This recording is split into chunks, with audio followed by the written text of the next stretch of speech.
RTV6, Indianapolis This Week. Welcome to this edition of Indianapolis This Week. I'm Erica Fly. Indiana's Democratic Party has seen its fair share of defeats lately, but the new party chairman says he's not down on the chances to come back. Bloomington's John Zody says he doesn't believe the party is at a low point, even though Republicans hold the governorship, supermajorities in both houses of the legislature, and all but one state office. He says Hoosier voters swing back and forth.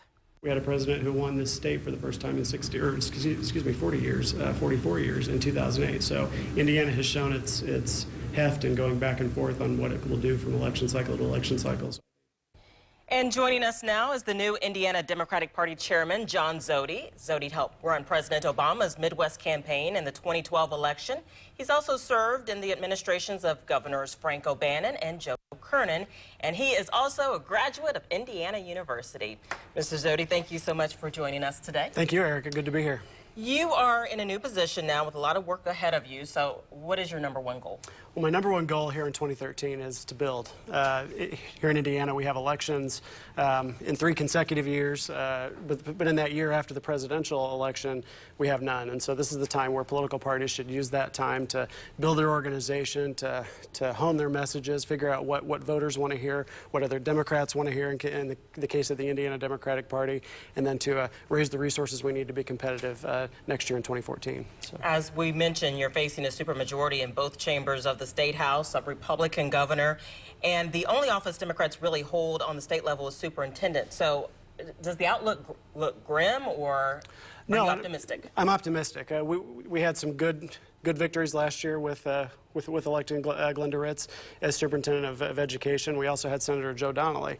Our ground game was strong. The choice last year between the candidates was clear to Indiana voters, and so I'm confident that if we can build our organization and make sure those messages remain clear with the help of Joe Donnelly and Glenda Ritz and our Democrats in the State House, I can be very optimistic, and I hope every other Democrat is as well.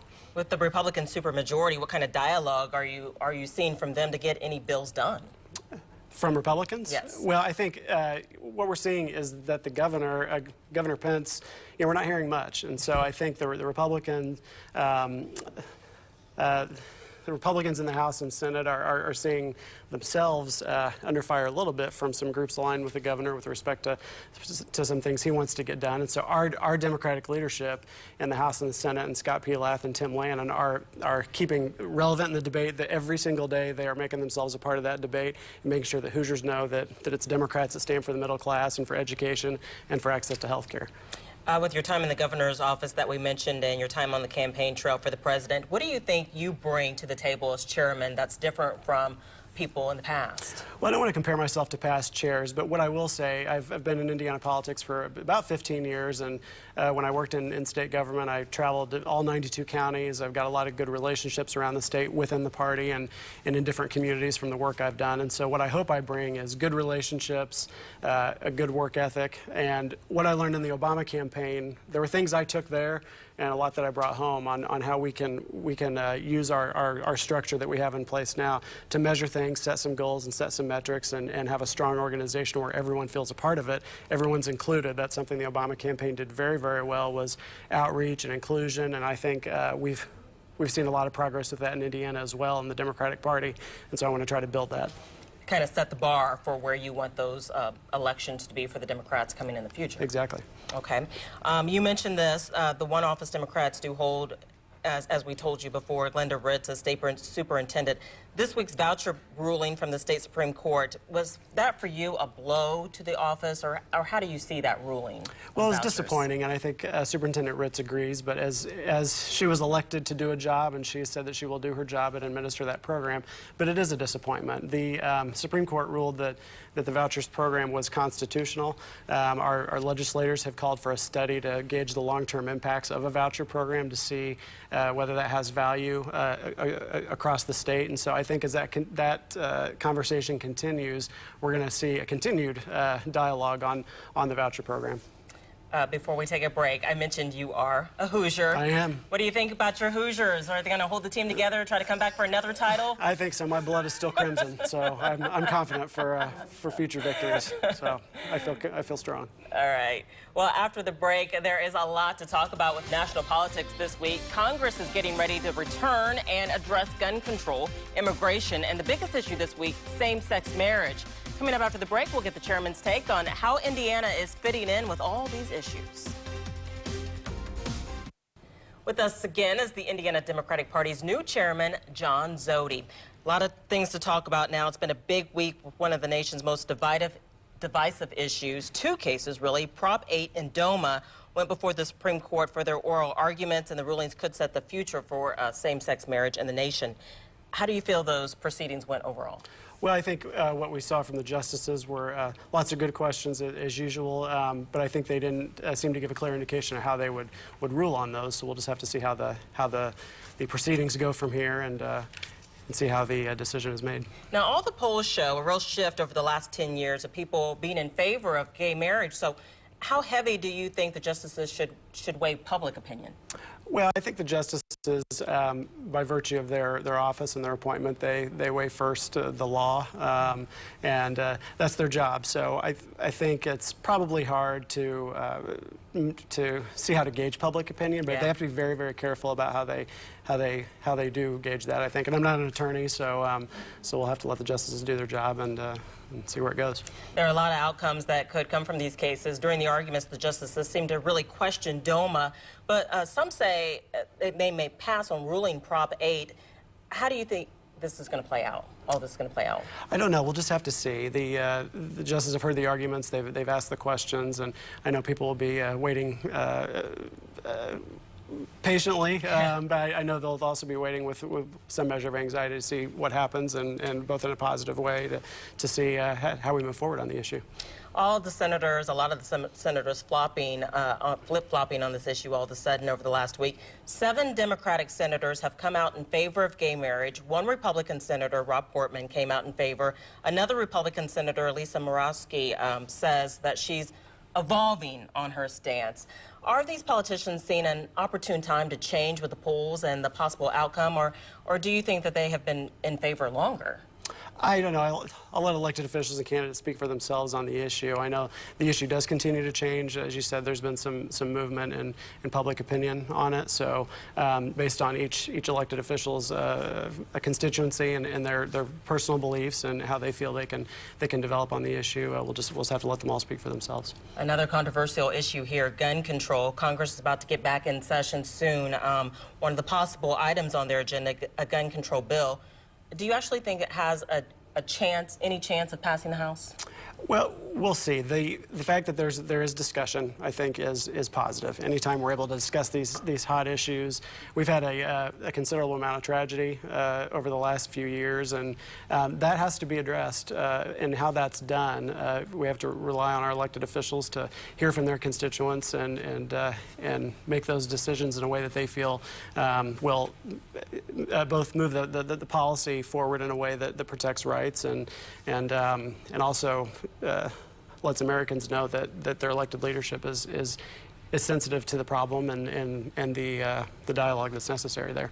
I understand that Joe Donnelly just changed his position on that. What do you think about it? Well, he said he's open to a compromise on background checks to keep guns out of the hands of criminals and those who have mental illness. So that step is just one more step in the process of how this moves forward. One of the bills that is expected in the Senate will be the immigration reform bill. With its bipartisan effort, do you see anything stopping it from passing? I don't know. I don't think you can ever, when you start commenting on pending legislation, you get yourself into trouble. So we'll see where that goes. All right. Thank you so much for joining us today. Thank you. We really appreciate your time and for you being here. Thank you for having me. Mm-hmm. Well, the Supreme Court had one of its biggest weeks ever. Congress is ready to come back in session, and Indiana Supreme Court had a big ruling of its own this week. After our break, our political insiders debate. Don't go away. Joining us now are two of our political insiders, Abdul Hakim Shabazz and Kip Tu. A big week for the U.S. Supreme Court. The focus on the nation has been on the arguments over Prop 8 and DOMA, which could determine the issue of same-sex marriage in this nation. So, gentlemen, what are your thoughts on this argument? Abdul, we'll start with you. It was interesting because on the one hand, you got what's called some standing issues as to who could actually bring suit under the Prop 8. I thought it was real interesting that a lot of the justices seemed very skeptical of the Defense of Marriage Act, which is DOMA, that you've got states that have recognized same-sex marriage. Marriage has always been sort of the purview of the states. You have the federal government telling couples that are legally married in states that we will not recognize your relationship, and the justice thought that the federal government might have been taking things a little bit too far. Just a little bit of background. In California, the legislature passed same-sex marriage. People got married in California, and then there's a referendum in 2008, which was Prop 8, that banned gay marriage in the state of California. So that's what went up to the Supreme Court. Some of the folks that got married or wanted to get married in California said this is discriminating against us. There's a question about whether they're standing. I think that a lot of court observers have made some prognostications that Prop 8, the folks may not have standing and may want to dispense with the issue because of that. The DOMA that he talked about, I think, at least the prognosticators think that that's got a greater chance of being thrown aside. Mm-hmm. We all made predictions on the Affordable Care Act, and people are so wrong. So I think it's difficult to read the tea leaves at the Supreme Court. But I think, long term, what's the implications for Indiana and what's the implications for the United States? Yeah. I think we're seeing a sea change. The polls have changed dramatically in the course of the last few years, and I think folks are much more accepting of these. A lot of politicians seem to be changing their positions on the issue of same-sex marriage as it takes center stage this week. Do you think they're using the opportunity of the changing poll numbers, or do you think they've been in favor for a longer time? I think it's to a certain degree, it's a little bit of both. For example, let's say Senator Rob Portman, his son, confessed, that he was gay. He said, hey, because when you got somebody in your family that's really personal, a lot of it changes individuals' perspective. Now, will there always be somebody, stick your finger in the wind and figure which way the wind's blowing? Yeah. But I think for a lot of folks, just because attitudes have changed so fast, so quick over the past 50 years, who really wants to be on the wrong side of history? Right. Yeah. I would agree. Believe it or not, I agree with just about everything you said. Because Easter Sunday. Easter Sunday. Politicians, part of their job is to do what the public wants them to do. I mean, this is a representative democracy. Some folks may have private opinions and they don't want to vote the way their private opinions are, but they want to follow the public. Other people say, I have deeply held convictions, I'm going to do it this way. So it just kind of depends on the politician. But I think America's changing, and I think the politics are reflecting it. We just had the new Indiana Democratic Party Chairman, John Zodi, on the show. What kind of uphill battle do you think he's facing? Kip? Well, I mean, he has really nowhere to go but up, so I think it's a great opportunity for him. We Democrats in the state have suffered some significant losses over the course of the last 2 election cycles, so I think John's stepping in at a time when he's going to be more successful than we have been in the past, so he's going to look good. And John is a seasoned professional. He was on the Obama campaign this last election cycle. He worked for Barron Hill. He knows the state, and he knows Democratic Party politics, so I have high hopes for him. An uphill battle? Well, I guess you could always be valedictorian in summer school. What does that really? Wow. What does that really get you? No, having met John before, I think he's a really good guy, really sharp. And Kip is right. I mean, the pounding Democrats took in the legislature statewide. I mean, there's really no place to go but up. The question is going to be, can he moderate that progressive wing of the Democratic Party versus that more sort of conservative Indiana wing of the Democratic Party? I think that's going to be the balancing act for him as the new chairman. Yeah, I don't agree with that. I mean, I don't think that there is a ideological divide inside the Democratic Party, at least in Indiana. I mean, we've always been pragmatists. The Republican Party has pulled the whole nation extremely to the right, and hopefully Democrats are bringing us more towards the middle. If you look at President Obama, people kind of look at me funny when I say it, but he's been a moderate president. He's not been the super liberal that some people have tried to paint him. But at the same time, though, if you look where Democrats hold power in Indiana, it's Marion County, Lake County, and college towns.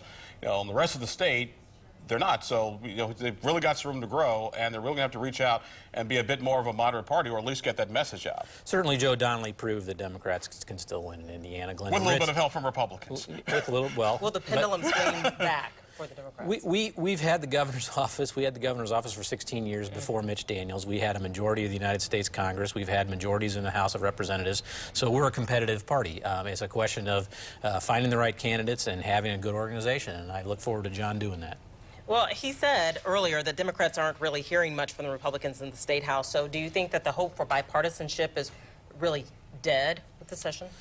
Well, you know, I've been at session for almost every single day of the session this past year, this session, and it's been remarkably quiet with respect to bipartisan sniping until most recently with the bill that Abdul likes and I don't like so much, taking away power from Marion County. That has caused some slippage in the bipartisan nature of things and some hard feelings over there. So hopefully, you know, cooler heads are going to prevail, and Republicans are not going to go forward with that legislation, which is divisive, which Democrats do not support. Democrats have joined them on a lot of bills this year. If you look at the big issue that mattered, which has been jobs and job creation, Democrats and Republicans have worked together very well. Look on the career councils and the work councils, overwhelming bipartisan support in the Indiana House, Indiana Senate, Republicans and Democrats alike. Now, will there be some issues, obviously, because it is a political body? Yes, there will be. There will be some divide, but I think the fact that there is a supermajority in the House and the Senate, everybody knows pretty much how it's going to play out, so we can actually have a thoughtful, more policy-oriented discussion. I think that's what's happening. All right, coming up after the break, we're going to be back with more from our political insiders, including their take on the Supreme Court's voucher ruling and the abortion bill losing its most controversial provision. Stay with us. Joining us again are our political insiders. The Indiana Supreme Court this week ruled that the state's voucher program is constitutional, giving Indiana the largest voucher program in the nation. So I want to know, do you feel like they got it right? Of course they did. It was unanimous, 5-0. The court did get it right. And basically the argument boiled down to is benefit that's prohibited in the Indiana Constitution that says you can't use public money for the benefit of religious institutions. The court found that vouchers benefit the parents, they benefit the students. Any benefit to the school or religious place is incidental. Children and parents are the primary beneficiaries. They hit it out of the ballpark. Unlike Republicans, I have great respect for the Supreme Court. I do note that when the Affordable Care Act passed the United States Supreme Court, there was a big hue and cry about how the Supreme Court got it wrong, and that there was even the governor of the state of Indiana, who the now governor, said some very impertinent comments about the Supreme Court and what a bad day it was. I disagree respectfully with the decision, and here's why. They I think parsed the words and said that. That it didn't benefit private institutions, didn't benefit religious institutions, and I just disagree with that. I think there's no question that the money that goes from the state to the parent ends up in the hands of the private institutions, the parochial schools, and it clearly benefits them. It allows their enrollment to increase, it allows them to pay for teachers, it allows them to do any kind of things. And it's religious instruction, and I just think the Indiana Constitution was pretty clear on it, but the Supreme Court didn't agree. It was 5-0. We move on as Democrats. Now I think we have to, we're not going to see Democrats every 6 weeks or every 3 weeks or every 2 days try to pass bills or have embarrassing votes on vouchers like Republicans in Congress keep continuing to do with the Affordable Care Act. I think that's one good thing Democrats are not going to do. But we do I think, need to have a serious discussion about the appropriate level of the vouchers, and that's happening in the legislature. The Republicans are disagreeing with each other about how big they ought to be expanded, how expensive they're going to be at the state level, and I think those are good debates to have. I want to jump on to the abortion bill now. Abortion bill is in the General Assembly. Went through a big change, dropping the most controversial provision involving ultrasounds for drug-induced abortions. Did this bill have a chance of passing? Well, I think, you know, we haven't seen the end of the legislative machinations on this bill. I think, you know, Speaker Bosma and his folks have taken the most controversial portion out of it. I think that the strategy of some in Indiana on this is to go a little bit slower than North Dakota and some other states, but they're trying to do it tick by tick to eliminate abortion, and rather than the wholesale approach and litigating it. It's a pro-life legislature, let's be honest, so you expect pro-life legislation to go through. The Speaker, though, however, has been very thoughtful on matters like this and will easily pull the reins back and say, all right, folks, maybe this goes a little bit too far. You know, they did the checking, checked the evidence, spoke to medical professionals, said, no, this is not going to happen. I think they did the right thing by taking out. It would be nice if we could just leave this issue alone altogether, but it is a very heavily pro-life legislature, so this is stuff you can expect to happen. Americans for Prosperity getting backlash this week from Indiana Republicans. They just put out a mock ad of one that the AFP put out to push for Governor Pence's tax break. Does this message put an end to AFP's influence on the issue, do you think, or no? Knowing the guys at AFP, and full disclosure, some of them actually really good friends of mine, when they started running the original ad against the legislature, I'm like, what are you guys doing? I mean, this is the Indiana legislature. They've cut income taxes, they've cut taxes, guys, and they've reduced spending, so there's a certain amount of non-credibility you're going to have with this, and I thought it was kind of funny just the House Republican staff kind of give those guys a little punch gut. Kip, it's really inside baseball in this issue, but it does point to a big divide in the Republican Party, and that's interesting. All right. Well, you can stay up to date anytime by following our political insiders on our Capitol Watch blog. You can find the link at our webpage, theindychannel.com.